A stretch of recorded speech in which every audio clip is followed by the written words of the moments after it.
Yeah, I want to talk about loneliness. So I feel like this is something we all experience, right? Like it's a human emotion that like they can't really escape from. At some point, everybody will encounter it. Maybe some more than others, but I think there's a distinction to be made between like being physically alone and feeling lonely, because you could be physically by yourself and not feel lonely. Like you could be content with what you're doing, comfortable in your own company, stuff like that. And also you could be physically around people, like maybe you go to a party and like you can't really like vibe with the people, you don't feel like you belong, and therefore you feel lonely even though there's people around you. And I think the pandemic sort of like highlighted this topic, because it was a time where a lot of us were forced to be more physically alone. And while some people thrive because they could like work from home, they didn't have to deal with people, I feel like other people like struggled because they just couldn't like go out and physically meet other people. And the thing about us humans is that we're like social creatures, right? We sort of evolved to desire this sort of social interaction. There's this concept of like having to collaborate with others, to not feel like you're getting ostracized, because in the past, like literally in our caveman days, it was more viable for you to like learn to work with other people. And that sort of meant like if you were physically alone for too long, you would sort of kind of feel lonely and sort of do something to correct that whatever behavior you were doing, so that you could get back into the tribe and like join them for activities and all that, because that would increase the likelihood of survival. But obviously nowadays we can get a lot of our basic necessities without having to interact with people. You can have your food, your groceries delivered, you can work from home, you can meet people in online communities and like text and even like video calls. So like you can see why a lot of people like are lacking that sort of face-to-face sort of physical interaction, which like physiologically has a effect on us. And prolonged periods of that have been shown to not be good for like our mind and our even our body. Like we literally cannot function as optimally, and that's kind of concerning, because recently there's been this idea of like a loneliness epidemic. Like I'm not going to talk specifically about the male loneliness epidemic, even though I believe that's a topic worth talking about, but for this video I'll just be talking about loneliness as like a general concept, regardless of like recent events. Loneliness, as with most emotions, they kind of like fluctuate, right? You don't just feel lonely like 100% of the time. That's just not really possible. But I feel like in the times where we do feel lonely, regardless of whether it's with people or by ourselves, I sort of think we have like two main ways of fixing that. I think the first, which is more common, we sort of like distract ourselves from it, right? Because it's obviously like not a comfortable thing to be feeling, and we find all sorts of ways to bring our attention away from the fact that we're lonely. So what I do sometimes, I use technology, I game, I watch videos or shows, etc., to like get my mind away from that feeling. Maybe you even go out and hang out with people, but like not really people that we truly resonate with or feel like we belong with or can have a meaningful conversation with. I mean, it's more about like the activity that you're doing. You go out and do something, just get your attention away from it, which is like perfectly valid, right? That there is definitely a place for that. But I think unfortunately a lot of us only know or are able to distract ourselves from our loneliness. And I think the second one, which is the more important one, is we sort of find ways to alleviate the loneliness. And of course the easiest way is to find people who you can connect with, or like a group that you feel like you belong to. But that's easier said than done, because like we're all so different, and just based on like statistics, like a good amount of people won't be compatible with who you truly are. Most of us are just like masking, and maybe it's a bit harder for introverts, but at the same time extroverts, they tend to spread their attention more thin amongst everyone, so maybe they don't get that depth with everyone. Alternatively, to alleviate their loneliness, people would like find ways to make the best of the loneliness. I guess in my case, I sort of figure out things that I can only do when I'm by myself. Sometimes I go out like on a self date, and I don't normally do this with other people, but like I really just engage all my five senses, right? I look at my food, I taste the food, obviously, but I smell my food, and maybe I just walk around on my own schedule, just like window shopping and all that, or go out like on a walk in a nature place and take however long I want, just admiring whatever's out there. And while both distracting and alleviating loneliness is important, I feel like there's a third thing that we aren't really doing, right? It's sort of like processing it. We're not really, it's quite uncommon to hear like many people openly admit that they're lonely.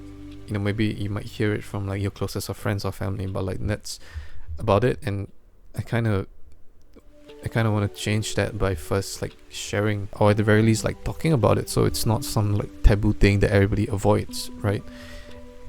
Like everybody gets lonely sometimes. We all have our own ways of dealing with it, so I don't get why it's so difficult to talk about it as if we're sort of like less than, like processing loneliness can be like for one, sharing it, talking about it, understanding that ironically you are not alone in feeling lonely, which has been a really like relieving thought for me. I guess in a more like inner work kind of sense, it's like figuring out why you feel alone when you're with people or when you're by yourself. Obviously, being physically alone for prolonged periods of time can add to feelings of loneliness, but it really depends on what situation you're in.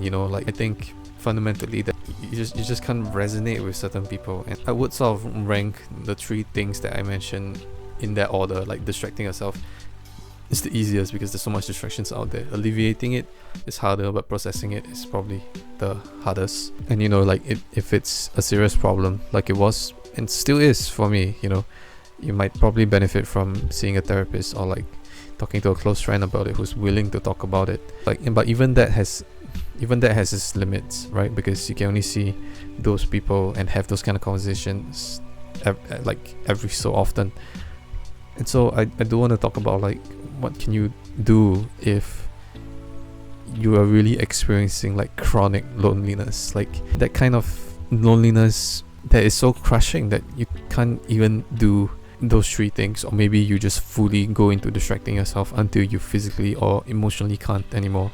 It's definitely not healthy to distract yourself to the point where the only way that the emotion comes out is to like rupture, like burn, outburst or just an episode of depression. That's not really a healthy way to handle it. But I think unfortunately for some of us, there really are situations where we can really feel like we are like truly alone for prolonged periods of time. And like everything I'm about to say, it's definitely tough. Like I get it, it's not easy to do, but I think even being aware and taking steps towards that third thing, like processing your loneliness can help. And yes, it's definitely like a big hurdle to first overcome. Like you might not even be comfortable with trying to confront it, but I think at the very least trying to understand yourself a little bit more. It's like why do I feel lonely? Like sort of understanding your situation. Like am I physically getting like social interaction with people? Am I only making a lot of small talk? Do I see people hanging out with each other, and because of that I feel like FOMO and all that? And what am I really like missing? Is it like an activity that I want to do with people? Is it an experience that I want? What are certain like values that I want to get from other people? And for me, it really has been like trying to be understood and heard by other people. It doesn't matter what the activity is. For me, we could literally just sit down and talk for like 3 hours about like our struggles and like our emotions and how we're handling things. And that could be like that can definitely make me feel so much less lonely. So everybody has like some version of that. Maybe you want to like have people to consistently go out with, maybe like a clique, or maybe just one other person, romantic partner, a close platonic friend, whatever it is. Try to challenge your thoughts. Like think about what's something that you might be missing in your life that sort of makes you feel lonely. Maybe you could even look at it through like the 5 love languages, if you're familiar with that.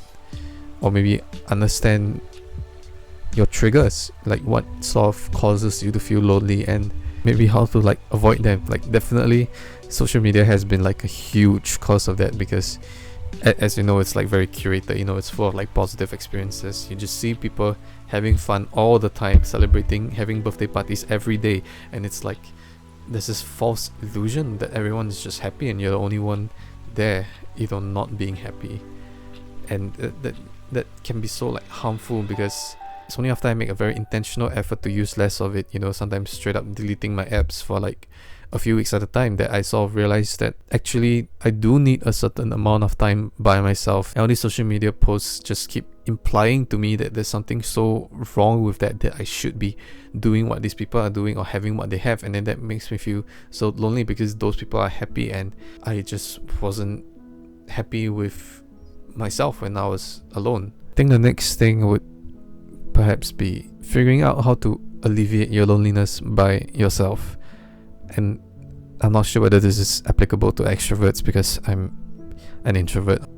I've sort of figured out things that either I can only do myself, like that self-date thing, or things that I can do alone without having the need for other people, but it can sort of still welcome people. So like I said, like sometimes I go for like my nature walks and all that, and sometimes I do generally want to have that space to myself, but other times it's sort of a thing that does not need people to happen, right? You could watch a movie by yourself, you could take that nature walk by yourself, but you can't really play like, I don't know, like badminton by yourself, right? You know, I'm not saying you can't do those things ever, but perhaps there's some habits worth developing that does not necessitate someone else that you know, that you resonate with, participating in it with you.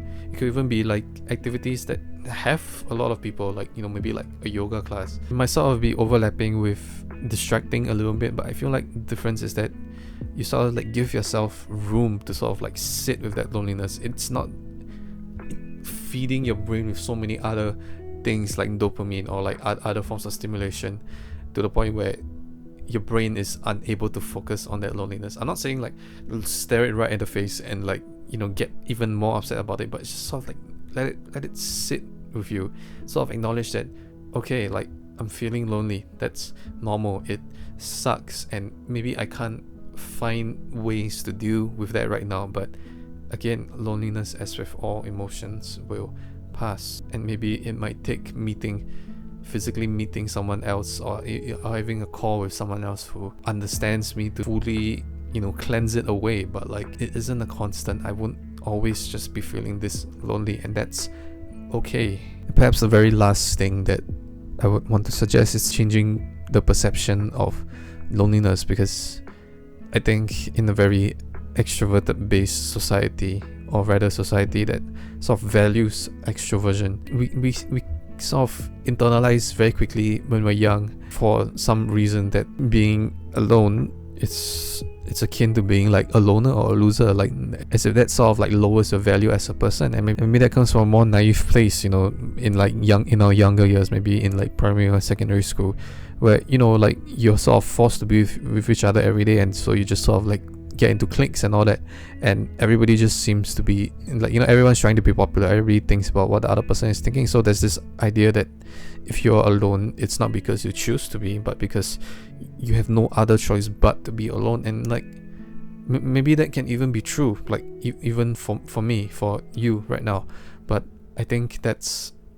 completely fine, because especially if you are older, you sort of start to understand like working adult life. Like we just will get caught up with like work or like our studies or like commitments, and that in itself will cause things like meeting with people, especially physically, to be even harder. And sort of help to like dissipate the idea that me being alone necessitates that I'm a loser, that I have a lower value as a person. Like, no, that's just not really true, right? Of course, having friends and having people who understand you, who care about you, or will be there for you, you know, that's important. That's like what a support network fundamentally is.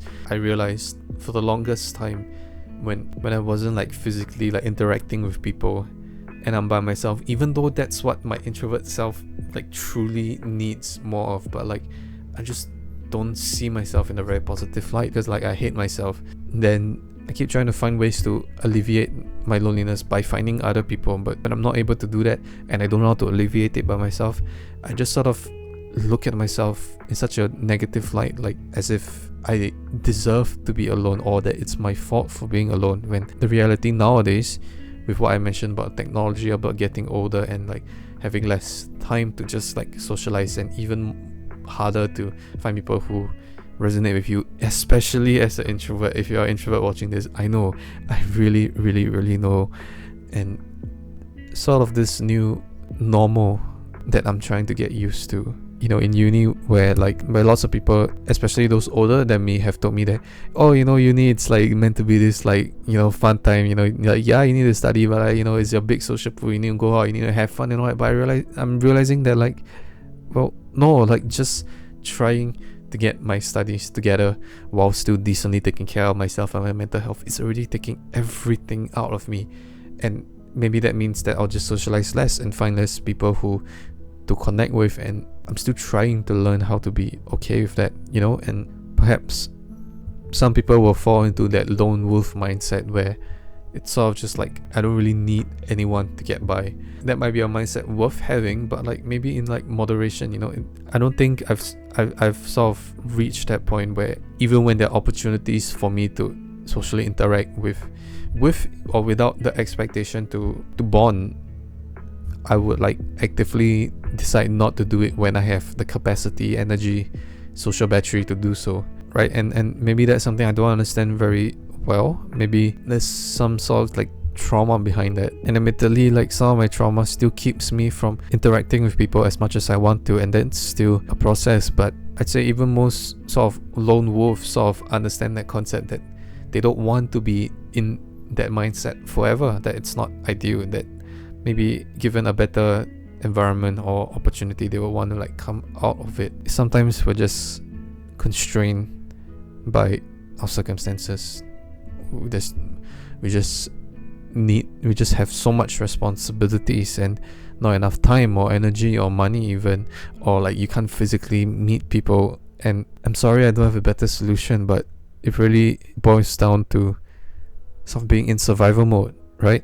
Even in Maslow's hierarchy of needs, the very first layer right at the bottom is your personal survival. And if that means having to work overtime in your job, having to put in more hours to study before you move on to that second level, which sort of includes like interacting with other people to get that very basic human connection, then maybe that is something that you have to do right now. It's unfortunate, and maybe I might even be in that situation right now, and it can be really tempting to believe that might be how my life will sort of play out. But I think something that really has helped me is to sort of understand my mind, sort of understand my ego, because it's trying to tell me, based on what I'm experiencing now, that it sort of just sort of assumes that a lot of my life has been quite bad, and it sort of extrapolates that to the rest of my life. But if my ego, the self, is trying to extrapolate a small sample of experiences to represent the rest of my life, right? If you really think about it, if you just have one good day with like someone you really connected with, if you ever had that experience, it doesn't really make sense to sort of take that and say, oh, the rest of my life will be filled with such experiences, it's going to be all positive. And yeah, like intuitive, that doesn't make sense, but you don't really look at it the other way, where just because, I know it sounds really bad, but like just because we have a year, 2 years, even like 5 years of like really lonely periods of time, it's kind of presumptuous of us to take that to say, I am going to be lonely for the rest of my life, because the fact is we don't truly know what's going to happen even tomorrow. I mean, it's not very likely that you're not going to be lonely tomorrow, but as hard as it is to believe, things will change as long as you're still willing to meet people, to give yourself a chance to try some of these things. Feel like even if it's just once more in your life, things will get better, things will improve. You will at the very least have a day again where you feel less lonely. And as painful as the rest of life might be, I feel like just getting to experience that day again might be something worth doing. I think it's time we sort of change the narrative about loneliness, instead of being this undesirable thing that we're trying to like excise out of us at all costs. I think there's room for us to learn how to embrace it, maybe not like actively seek it out by self-isolating, but at the very least understand that it's part and parcel of life, and sort of teach each other how to better manage it, because everybody goes through it, but not everyone wants to talk about it or share that burden with each other.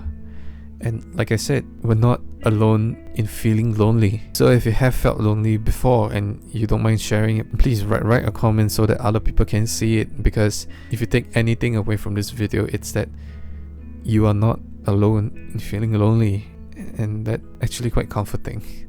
So yeah, that's kind of what I have to say about loneliness for now.